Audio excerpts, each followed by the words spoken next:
Pedro, e depois 5 minutos para a pergunta, ok? Com você. Obrigado, gente. Vou só dar o play aqui. É isso aí. Gente, bom dia a todos. Obrigado por estar aqui, por vocês também estar. Quero inicialmente agradecer à comissão pelo apoio, né? Tanto pelo apoio financeiro também. E é isso aí, gente. Hoje eu vou apresentar para vocês um tema, né? Que é o trabalho que eu vim fazendo esse ano com alguns meus colegas, meus dois orientadores, o Valdir e o Yarley Lobo. A gente é da Universidade Federal da Paraíba. E juntamente com nossos dois colaboradores, o Christian Pfeiffer e o Rafael Alves. E aí, qual é o tema do nosso trabalho, né? É geometria de Fiesel, né? Inspirado em decaimento de dois corpos, como fenomenologia na relatividade deformada.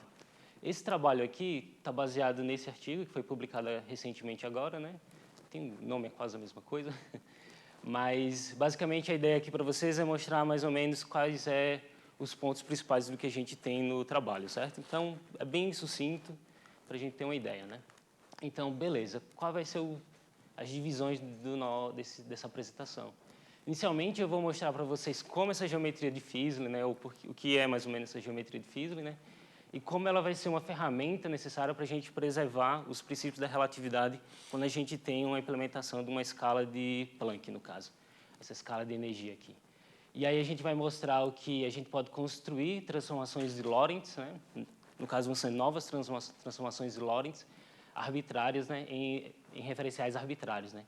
Um ponto importante em seguida são as leis de composição que a gente vai ter para essa nova relatividade deformada, né? Aí, em final, a gente vai falar algumas lições e algumas oportunidades fenomenológicas que a gente pode ter, levando em consideração o decaimento de dois corpos nessa ideia de uma relatividade deformada e, por fim, algumas conclusões. Então, passa.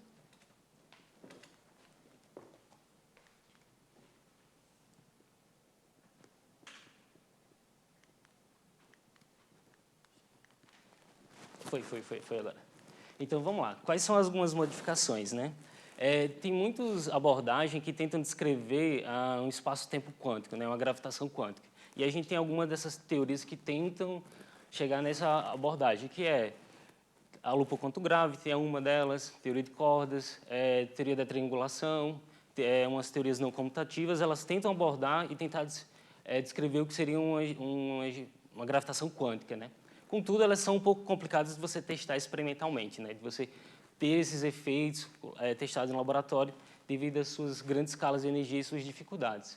E aí, qual é a ideia? A gente tentar descer um pouco o nível e pegar uma teoria ou uma abordagem de uma modificação da relatividade especial, onde a gente consegue incluir algum desses efeitos, alguma dessas ideias que seria de um espaço-tempo quântico. Então, a modificação de uma teoria que ela começa a sondar alguns efeitos de gravitação quântica.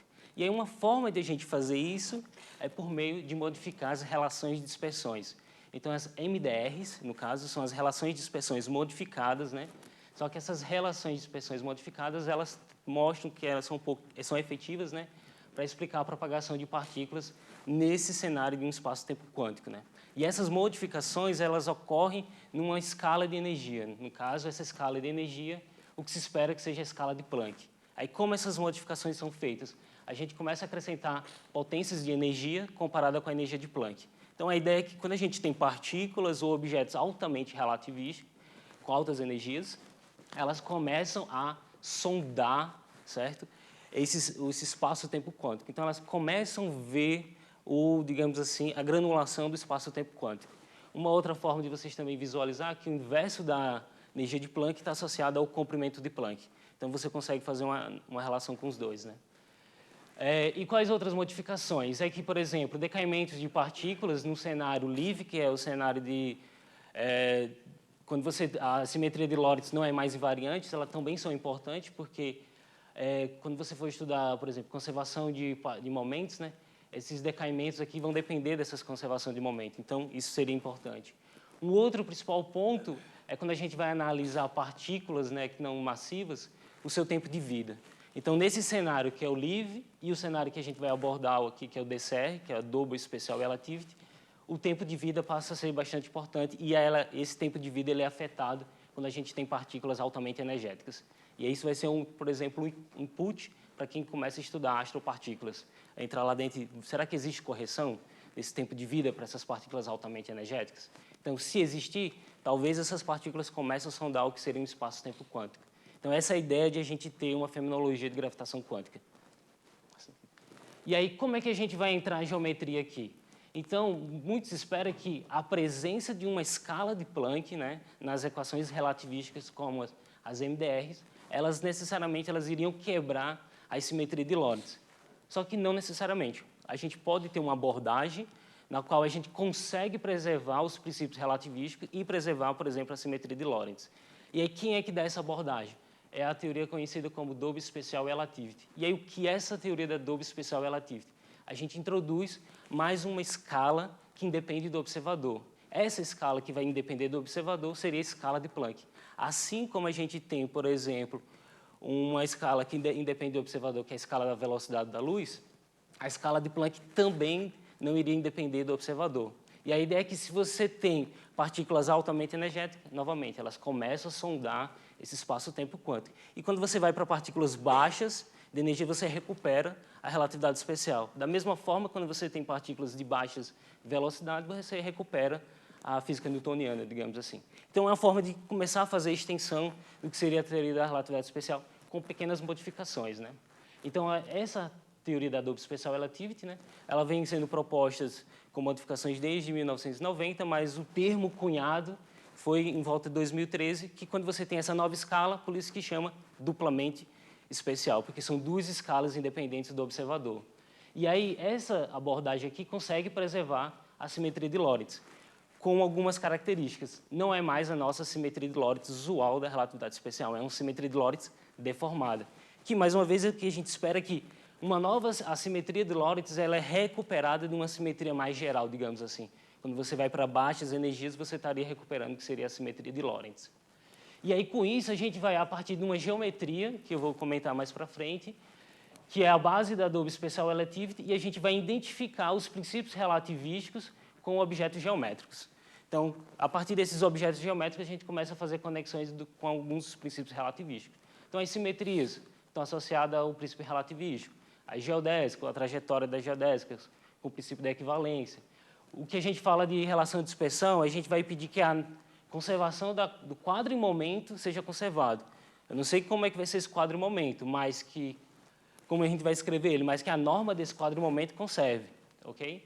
E o postulado do relógio ele vai estar associado justamente ao tempo próprio do comprimento de arco, ok? Quem é essa geometria?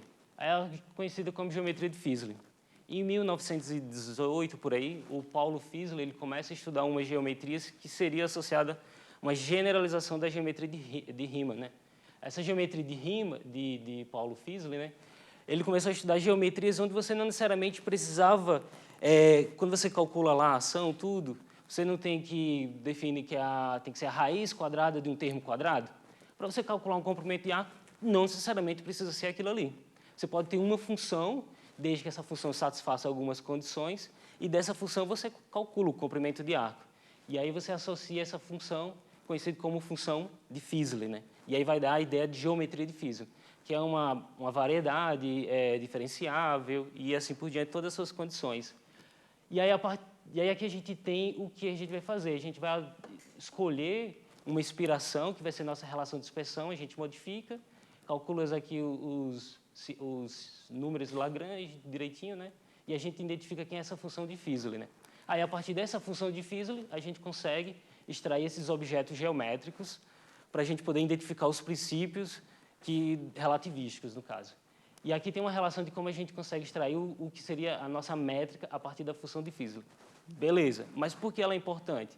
Notem que a função de Fizeling aqui ela depende de x e de x ponto. Diferente da nossa métrica usual de Minkowski, que ela só depende do ponto. Então, a métrica aqui vai depender do ponto e do x ponto. E esse x ponto aqui eu vou começar a associar ao momento. Então, isso eu vou fazer uma relação dessas partículas altamente energéticas em relação a esse ponto. A ideia, mais ou menos, uma analogia, é que partículas altamente energéticas enxergam espaço-tempos ou geodésicas um pouco diferente, certo? Esse, entre aspas, é só para dizer que a gente vai ter que levar em consideração o x ponto na hora desses resultados.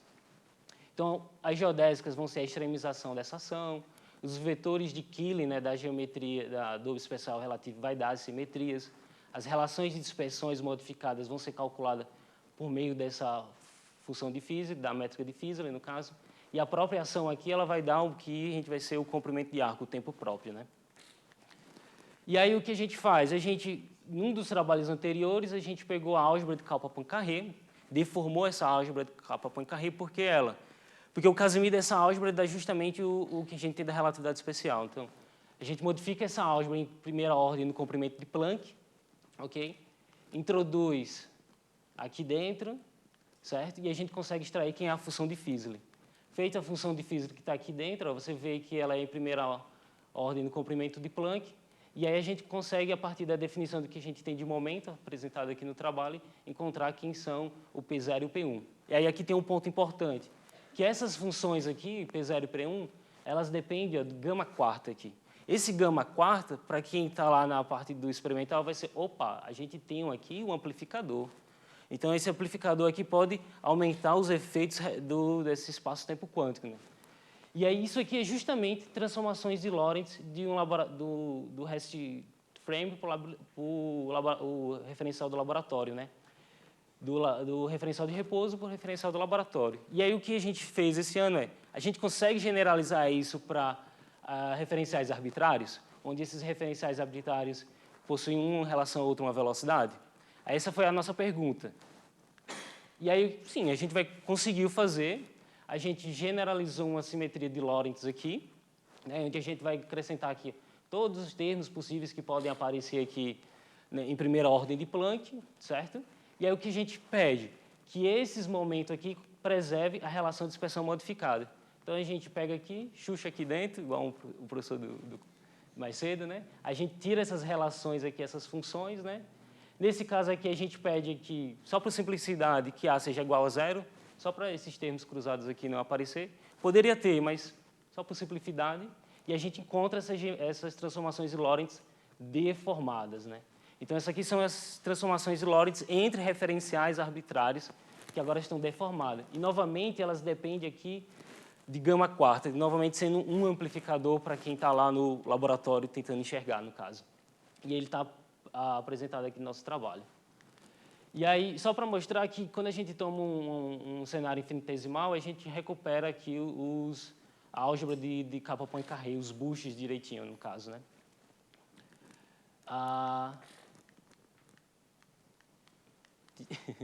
Travou comigo de novo? Foi.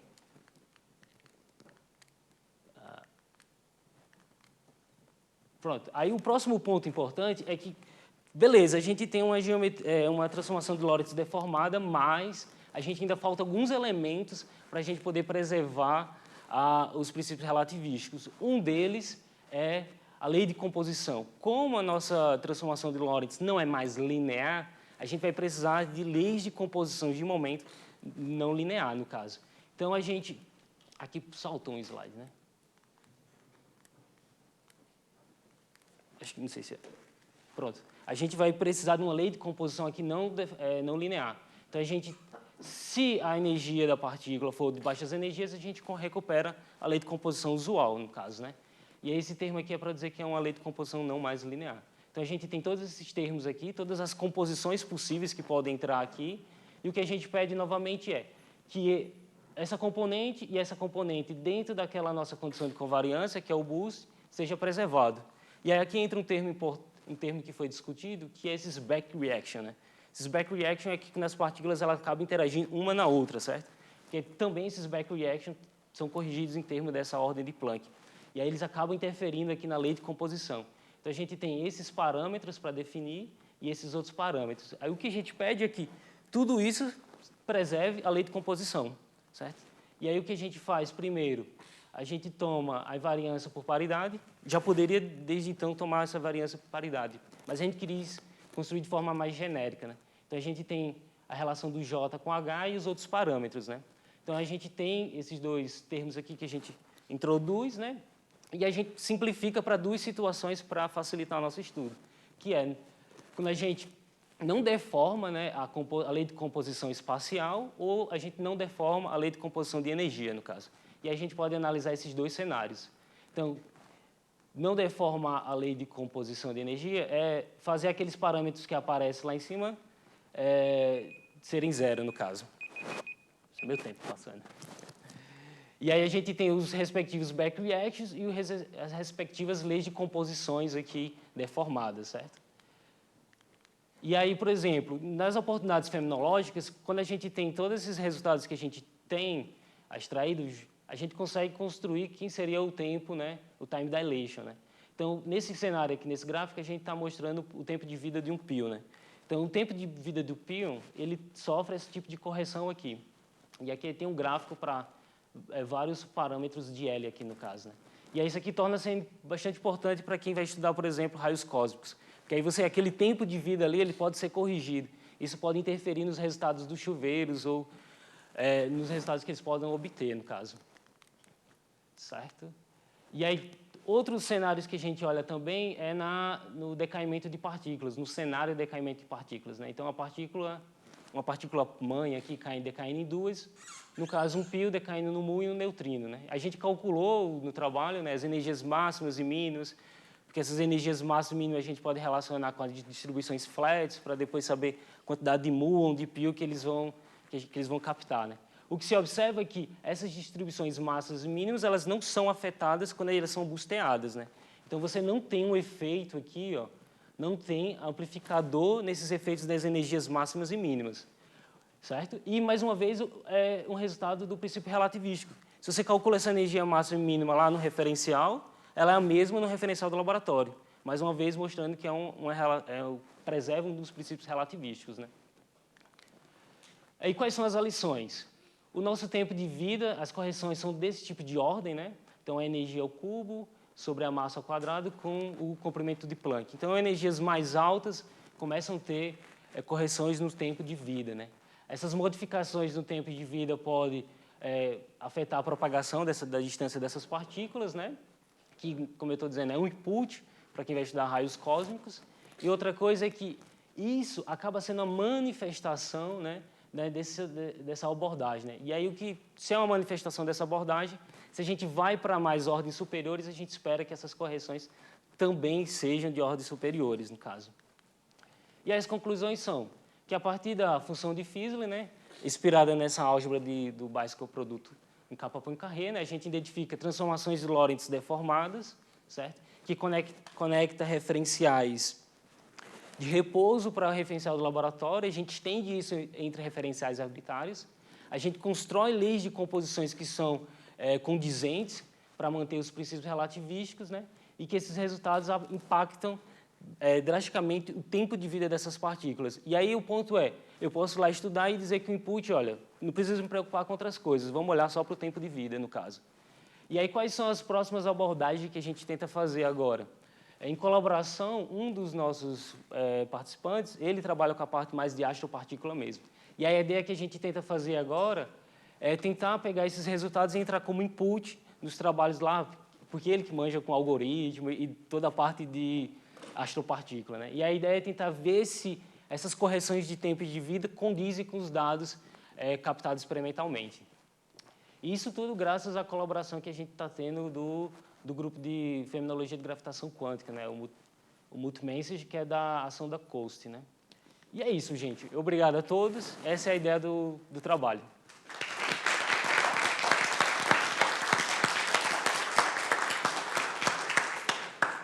Obrigado, Pedro. A gente tem tempo para uma perguntinha. Uma perguntinha capciosa. Então, você falou dos efeitos que isso geraria num espaço de micrófones, que você tem alguma projeção para aplicar isso em algum caso gravitacional, como detecção de ondas gravitacionais ou coisa do tipo? Ainda não. O nosso grupo está dividido em 4 partes, né? Então, cada um está tentando atacar uma frente do que seria esse multimensageiro, né? No meu caso, eu estou indo em direção a raios cósmicos, mas os nossos outros integrantes do grupo, cada um está pegando uma frente do que seriam esses multimensageiros. Aí, no meu caso, eu não estou pegando ondas gravitacionais, é um outro colega, né? Mas tem abordagem de trabalhos que tentam estender essa teoria para casos de gravitação quântica. Uma delas que eu trabalhei no mestrado, que é o Rainbow Gravity. Não sei se alguém ouviu falar. É uma teoria modificada de gravitação que essas partículas elas sonda o espaço-tempo quântico, né? E elas começam a ver geometrias diferentes, né? Geodésicas diferentes para cada tipo de energia, no caso. Isso quando você coloca gravitação, né? Mas eu, necessariamente, eu não estou mexendo com a parte de ondas gravitacionais. Estou começando a entrar agora na parte de raios cósmicos. Obrigado. More question? Vamos agradecer o Pedro mais uma vez.